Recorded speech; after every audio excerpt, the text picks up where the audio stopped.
Okay, so hi Afreen, welcome to Scholars Weekly. I'm Siddhant, this is Prateek, and we are the co-founders of the Maharaja Agrisen chapter of Connecting Dreams Foundation.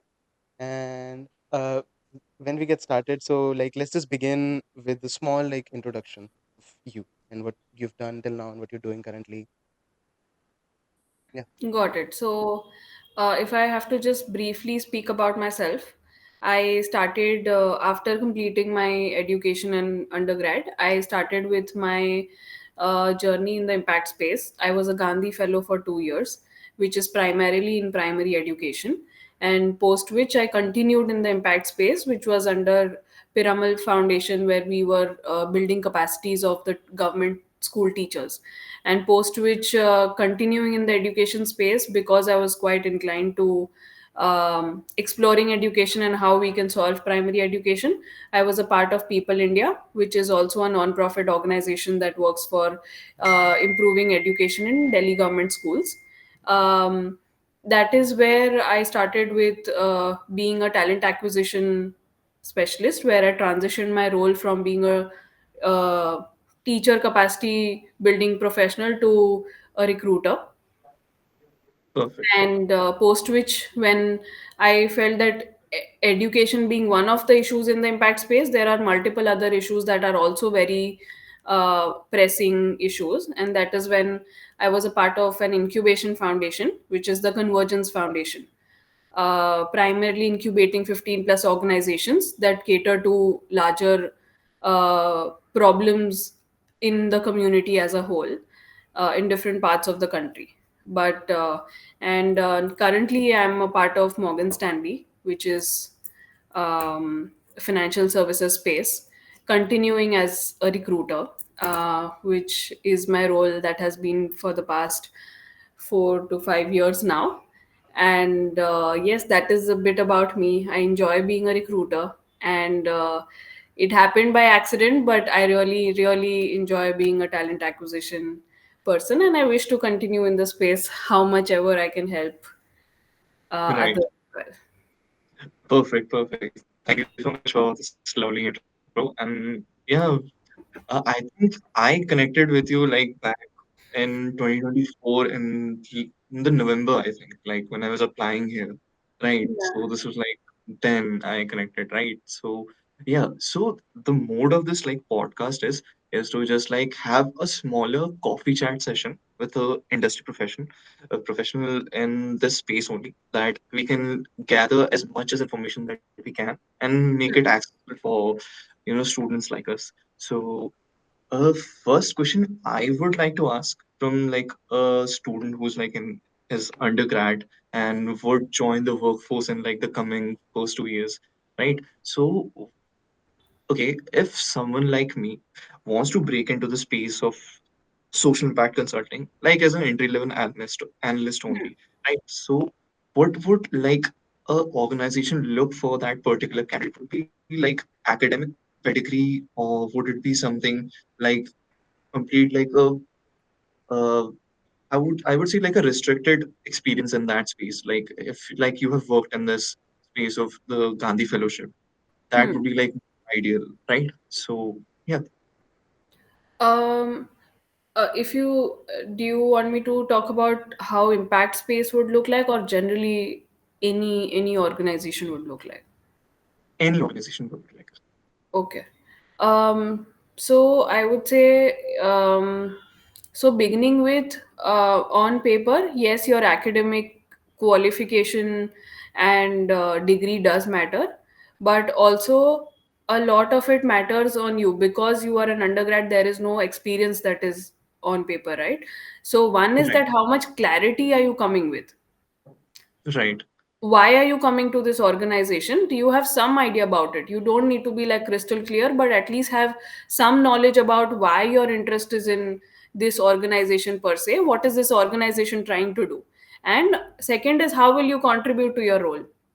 I think right, one is this aspect of clarity. Why are you coming to me in this to me, like to this organization, will be very, very attractive as a reasoning to me, that okay, why, if you have thought through it, then of course, like, you know what, you've done your research and come. And on the right, second bit is, your personality traits. Right. When I say personality, it is about communication. It is about, if you are given a problem, how do you solve that problem? How much are you a critical thinker? So communication, critical thinking, clarity of thought, and aligning to how you think about your future, like any aspirations about your 2 year down the line, that I want to do this.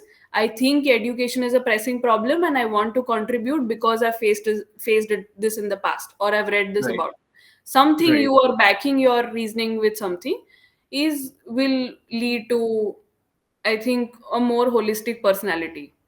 So Makes sense. yeah, this is what is looked upon. Perfect. Perfect. Siddhant, yeah, Okay. you can just switch to your question Yeah, on okay. this. So Yeah. I had this question because we, like earlier when we were doing another episode of this podcast, we talked to somebody who Hmm. has worked in Satwa as a social impact consultant, and they also mentioned the Gandhi Fellowship. So I wanted to ask, like, if I, let's just say I'm a student in the in like college, and I want to go into the space, should, like, how helpful would it be for me to go into a fellowship first? Because I think we get like a more on ground experience with the fellowship. It's how important do you think that on ground experiences, or could I just like go directly into the like for applying for the positions rather than going to the fellowship? What would you like put up above one of them? I think my inclination is towards understanding the ground first and then going to a more back end side, right? Because Right. if you are on the front end, you know what's happening, and then you are able to strategize more. Because I was there, like, because मैं वहाँ था, I know what had happened, right? What are the challenges? For example, in Gandhi Fellowship, we are completely shadowing teachers and government officials. Ki, what are they doing in the day? How does they look like? What are their challenges? What is actually the child in the classroom struggling with, right? Right. And it does not happen. Um, it does not happen to you like by accident. You will Right. come across an incident. Like, for in my third year of college, I was interning with Teach for India, and there I Right. saw what's happening in the classroom. There is like a so many, like, two classrooms combined in one classroom, and somebody's teaching, and how fellow is able to bring that uh, teaching in the classroom based on her educational background, right? She was from she's an international student, and the government school children were able to pick up that accent, right? And I mean, that was Right. magical to see how a fellow can bring that change in the classroom. And that was Right. very, very my anchor for me, that this is something, that education is magical if you do it the right way. Like, how many, Right. it's impacting such a large chunk of children and their future and their backgrounds, right? Right. Imagine you going with a lesson plan, it will be much more different, right? Makes sense. So Yeah. that happened, and then I was inclined, okay, now I want to solve education, I want to like contribute my one bit, how much ever I can. And then I have an anchor, right? Kyunki, matlab, I have seen this, I want to see what's actually happening in the ground, and then go ground Right. up, how can we solve these at a systemic level. One at a Right. ground level, and then when you add your inputs at a systemic level, you will come with more value, because people Right. know that you've come from the ground and you know what's happening. You've gone around different villages and districts and schools and interactions, and that is how Right. you draw your conclusions. So my Right. inclination is always towards first ground. Hi. So the rest of this podcast was recorded on a later date due to the fact that some of the recording on the previous date got corrupted. So we would like to thank Afreen for rejoining for a re-recording, and we would like to apologize to you all because you missed out on some stuff. I mean, not that much, but you did miss out on something. Okay, so thank you to Afreen for rejoining for a re-recording, and let's just all proceed as though nothing ever happened and this disclaimer was never put there. Okay. Okay. Afreen, like from last time we were speaking, again, I'll start with like the question which I had a lot of curiosity was key. Yeah. If somebody wants to work in the space of like social impact consulting and want to break into the like an entry level job of an analyst, how much like an academic pedigree holds in that space? Like, I'm not talking about like the good numbers or grades. I'm talking about like if somebody is coming from a tier one college, respective to someone who's coming from like a tier two college with like fairly good amount of experience? How does someone can do that, and if there is a way to do that? So, So definitely, I mean, there are entry level opportunities also. Once you start in applying to social impact consulting, is so what you will be assessed on is one, your academic qualification, but that is not entirely what you will be assessed on, but your understanding about the current scenario. For example, even if social impact consulting is very, very vast in terms of the sectors that you want to engage with, one is that I want to continue working in livelihood space. right, This is one answer, and second answer could be that I just want to explore the domains and understand what I am really inclined towards. So social impact consulting would give me that exploration of deep diving or touching upon all domains. right, So this is what the purpose can be. Or you are doing an internship that is in livelihood or education, or women's economic empowerment, and you are like, okay, this is something that I'm really concerned, or this is really is an anchor for me because I've had personal experiences and I would really want to contribute to this problem. So what they look for you is the sense of anchor and purpose that you want to solve that particular problem, right, the amount of clarity that you're coming in, and right, this is the domain wise, what is the role that you want to pursue. Do you want to be like a consultant, or do you want to be on ground?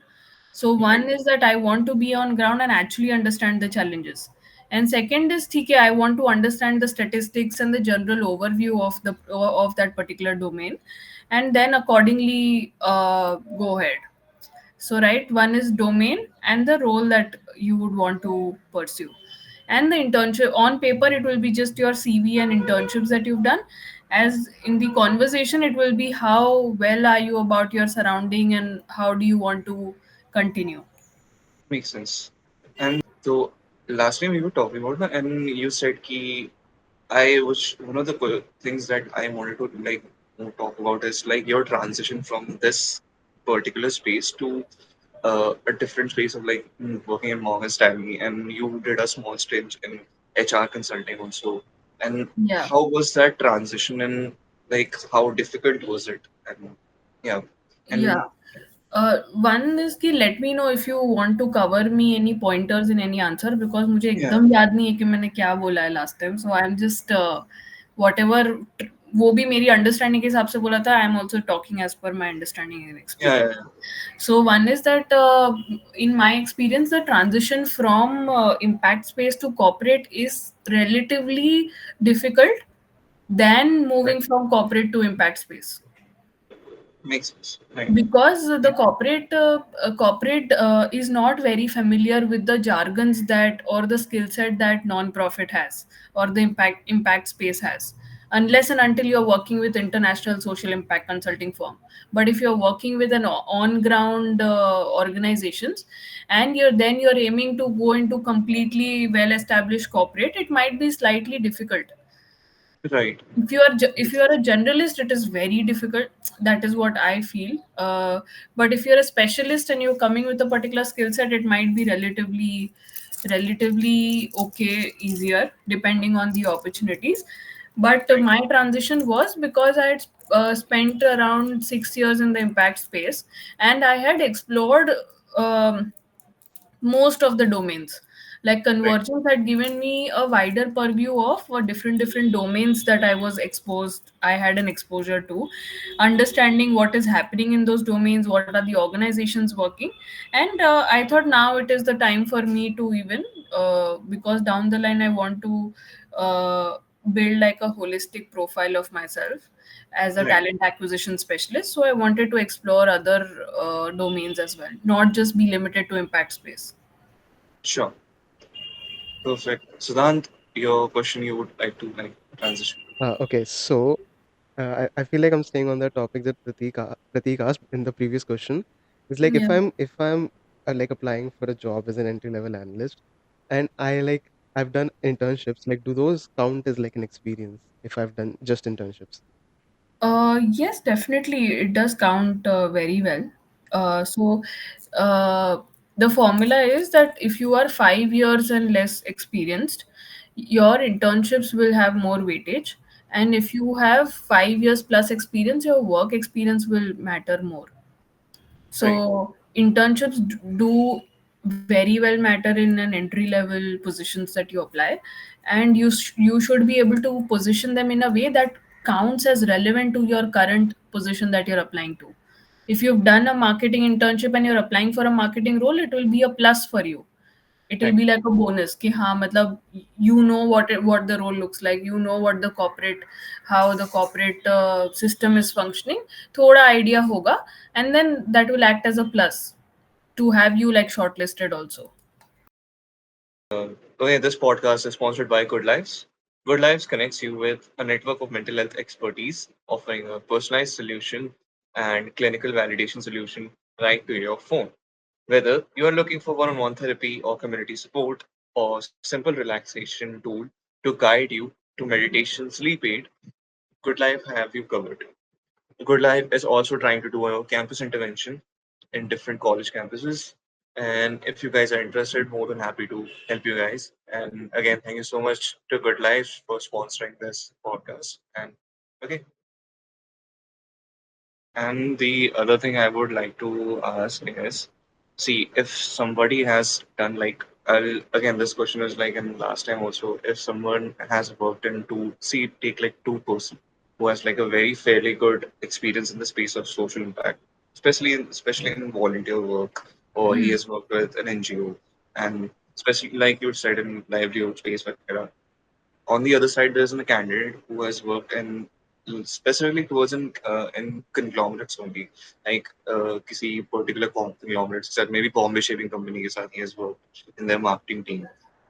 How would like the preference work if that person is applying in this space?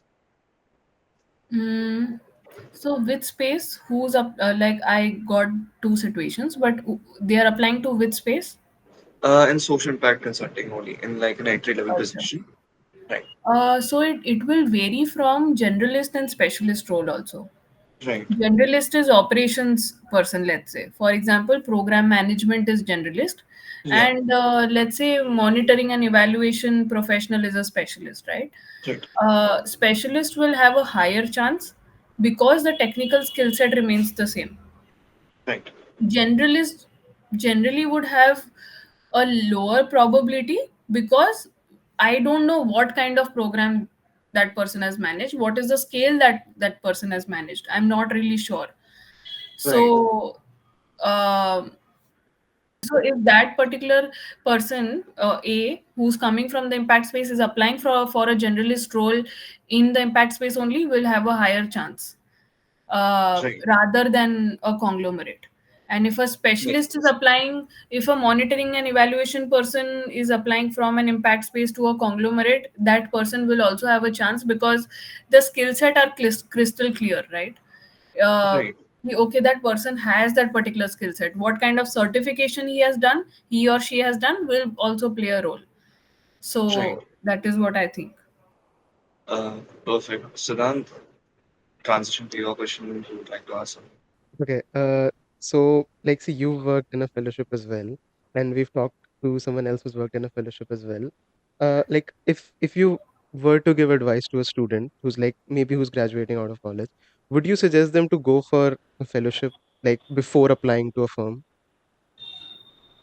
One is that it depends on what kind of fellowship, but I do generally would recommend in case you want to build your career in the impact space. If you're very sure, you should do a 6 month or a year fellowship, not 2 years maybe, but Yeah. 6 month or a year to get a sense of what is happening on the ground, so that in case you move ahead in your journey in the impact space and you take up senior positions, you go ahead and ahead, you would know actual reality of the ground.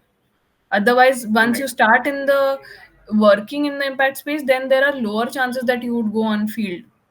It's a Right. very less chance. So in case you fulfill that in the start, you know that what you're working towards. It will also drive you emotionally, logically. You will have your own answers, and you would want to explore. The country also is like a very wide landscape. So what Right, is happening where is also very tricky to understand. right.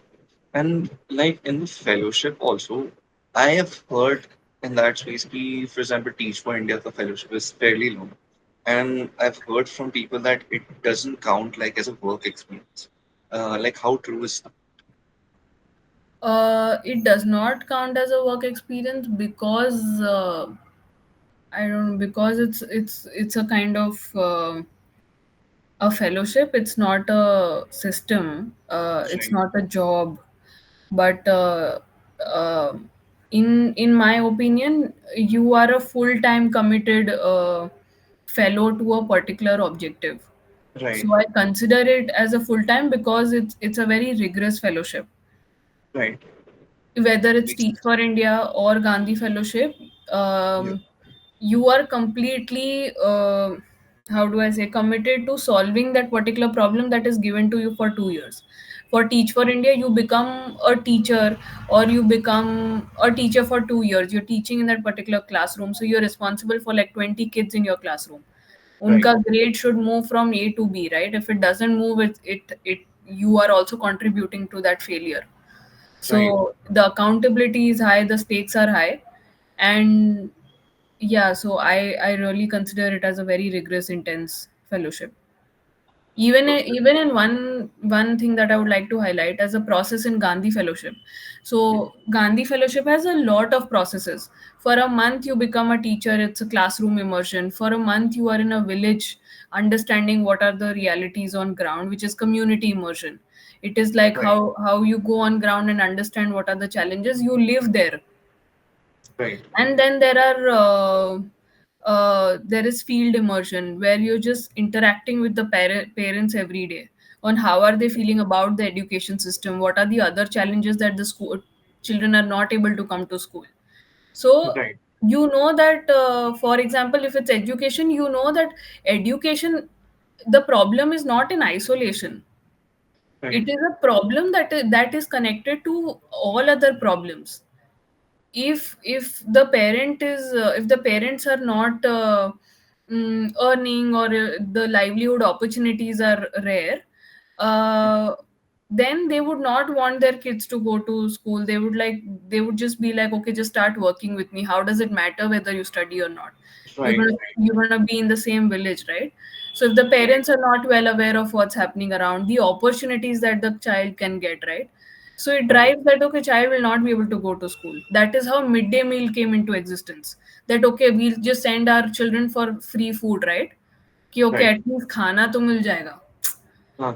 So you know that it's not, nothing is happening in isolation. If you're just solving an Right, education, you know it's very well connected to women empowerment, livelihood, how the village is doing, or the social stigma around that whole situation.